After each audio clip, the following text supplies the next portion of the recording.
Ha sperato fino all'ultimo di essere assolto sostenendo di essere innocente e invece è stato condannato 12 anni e 8 mesi per Dino Maglio, l'ex carabiniere in forza al comando provinciale di Padova che tra il 2012 e il 2014 ha violentato 4 ragazze e ne ha drogate almeno una decina.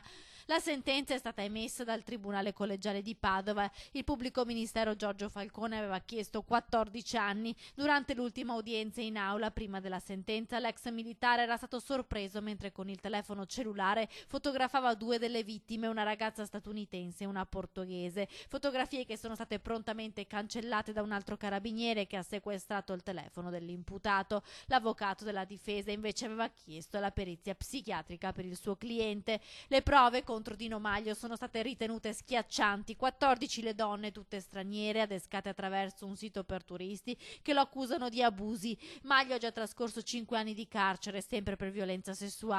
Le turiste erano entrate in contatto con l'ex carabiniere che le aveva ospitate in casa propria durante alcuni brevi periodi di vacanza. Tutte avevano alloggiato nel B&B della madre del militare sui Colli Euganei. Le donne, che hanno poi denunciato i fatti alle autorità dei loro paesi d'origine, sono state rintracciate da un sito giornalistico di inchiesta internazionale che ha consegnato il materiale in un lungo e dettagliato esposto dal quale sono poi partite le indagini.